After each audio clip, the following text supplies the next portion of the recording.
ইন্নাল হামদুলিল্লাহ ওয়াসসালাতু ওয়াসসালামু আলা রাসূলিল্লাহি ওয়া বাদ। সম্মানিত উপস্থিতি, আজকে আমরা আলোচনা করব স্বপ্নে শিকল দেখলে কি হয়। আল্লামা ইমাম ইবনে সিরিনের কিতাব থেকে সাথে যুক্ত আছে আমি মুফতি জুবায়ের বিন ইমাম। আলোচনা বুঝতে সাথেই থাকবেন। যারা এখনো চ্যানেলটি সাবস্ক্রাইব করেননি, সাবস্ক্রাইব করতে ভুলবেন না।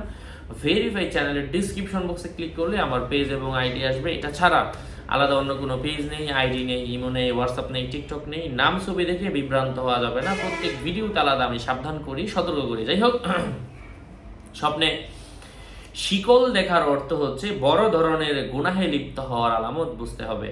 স্বপ্নে পুরুষের গলায় শিকল থাকতে দেখার অর্থ হচ্ছে সে ভালো মন্দ স্বভাবের মহিলাকে বিয়ে করবে।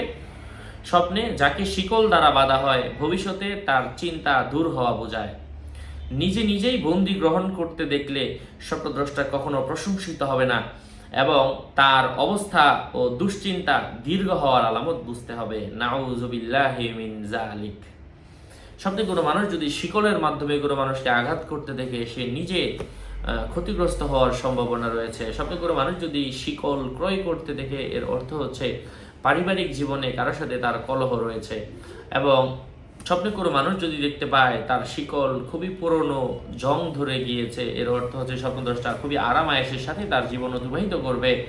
স্বপ্নে কোনো মানুষ যদি দেখতে পায় যে সে নিজে শিকল নির্মাণের ক্ষেত্রে কাজ করছে, শিকল তৈরি করে, শিকলের কারখানায় কাজ করে, এর অর্থ হচ্ছে স্বপ্নদ্রষ্টা সম্মানিত কোনো পেশায় অংশগ্রহণ করবে এবং ভবিষ্যতে এই পেশার মাধ্যমে সে লাভবান হবে।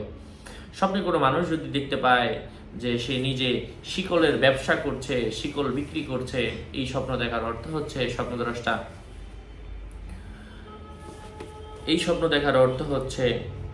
স্বপ্নদ্রষ্টার ভবিষ্যতে আল্লাহ পাক হজ করার তৌফিক দান করবেন। সুবহানাল্লাহি ওয়া বিহামদিহি, আল্লাহু আকবার। আল্লাহ পাক আমাদেরকে আমলের তৌফিক দান করেন, বোঝার তৌফিক দান করেন। এই কিতাবগুলোও যদি কারো প্রয়োজন পড়ে আমার সাথে যোগাযোগ করে নিয়ে নেবেন। 01908183699। আসসালামু আলাইকুম ওয়া রাহমাতুল্লাহি ওয়া বারাকাতুহু।